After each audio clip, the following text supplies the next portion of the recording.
Hello, I'm Fritz-Gregor Herrmann. I'm a reader in ancient philosophy and literature at Swansea University. In this brief clip I would like to talk about two poems and their contexts. The first one is a poem many of you will surely know. Wilfred Owen's Dulce et decorum est. The poem written before the end of the First World War, which Wilfred Owen never saw. He died in 1918, describes the horrors of the trenches, and it ends with this memorable stanza: "My friend, you would not tell with such high zest to children ardent for some desperate glory the old lie, Dulce et decorum est, pro patria mori."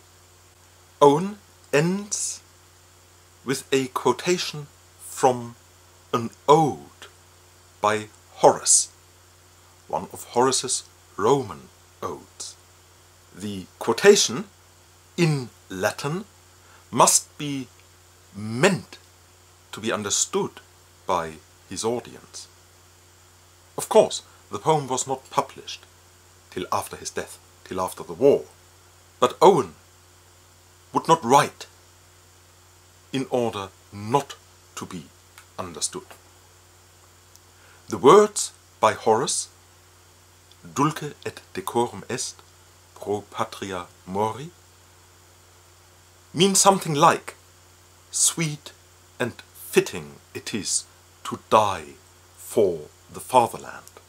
And coming at the end of a description of the horrors of war, this must be, and has always been taken to be, a rejection of this sentiment. There's nothing sweet, nothing fitting about this sort of suffering, this sort of death. What does Owen reject? Does he reject Horace? Does he reject a classical education? Owen says, "My friend, you would not tell with such high zest to children ardent for some desperate glory." This is to say, the context in which Owen himself sees these words by Horace is the context of education. And it would be a mistake to say this was the education received by a handful of public school boys at the turn of the 19th to the 20th century, or before the First World War. These words by Horace had become part of a general language, part of an understanding of what it is to be truly British. The stiff upper lip. And to qualify that immediately, just as Horace's words had entered the English language, so they had also entered the German language, they had entered the modern European languages. And in all countries, these words by Horace, taken out of context, had been used to inculcate in the minds of the young that sentiment that the individual must subordinate itself to the state, that authority knows best. What did Owen write about? Owen wrote about the misuse of the classics, of quotations, of sentiments that were elevated because they were in Latin, by a whole generation of teachers of public schools, of grammar schools, of politicians, not just in the UK, but all over the Western world. What did Horace write about? The Roman Odes, the first 6 odes of the 3rd book of short poems published by Horace, are also addressed, at least among others, to the youth, to the young. Horace too is talking about an education.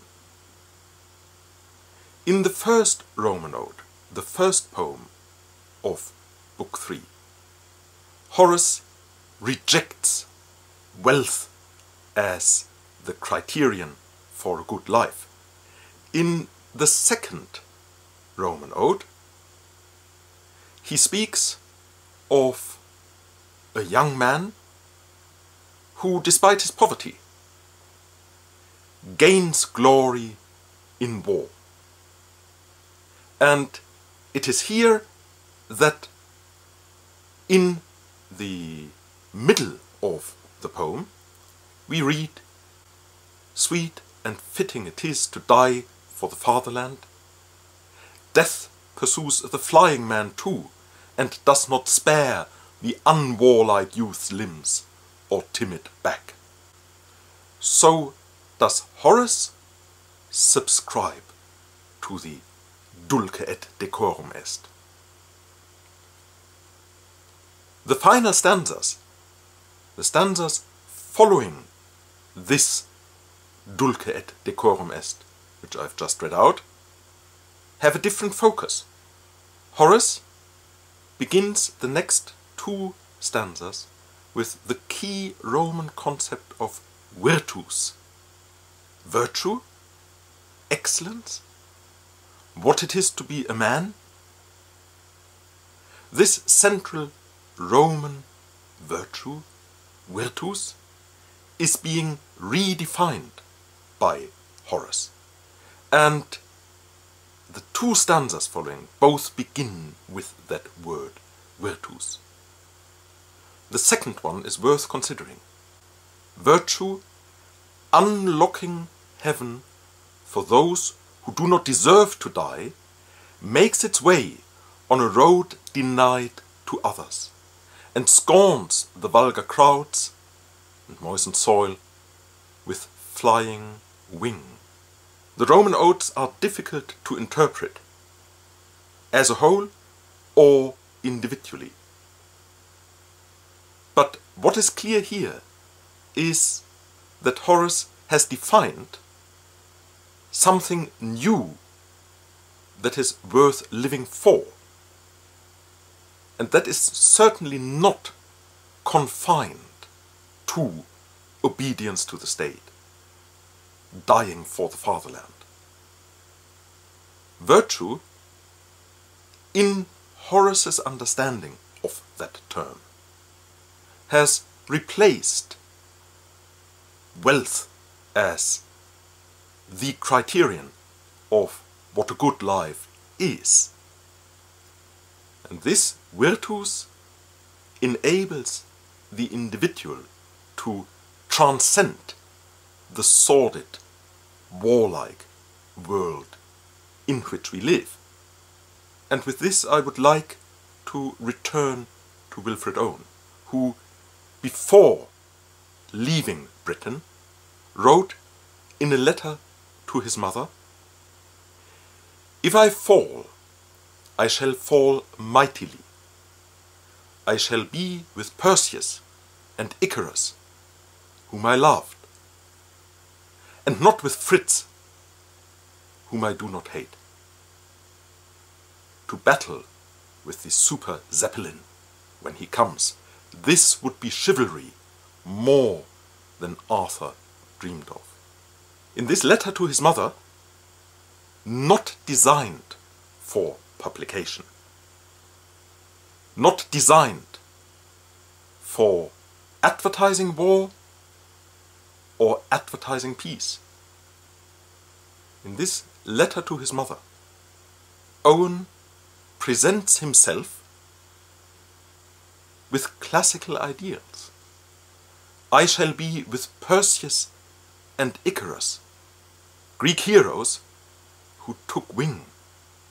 He sees his possible death in battle as something worthy, not because of the German enemy, but because of a higher goal which he does not specify here. He sees his possible death in battle as a way of transcending this sordid, warlike world. Horace, in his Roman Odes, quotes Greek poetry.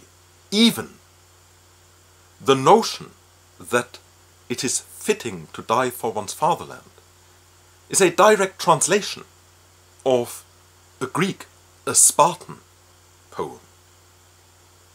But Horace does not endorse this notion which he quotes as true without qualification. And Wilfred Owen does not condemn classics. In fact, he defines his own role with reference to classics. Classics has shaped European culture, has shaped our culture. And you may wish to consider applying to do any of our degrees here at Swansea and share in our love of classics.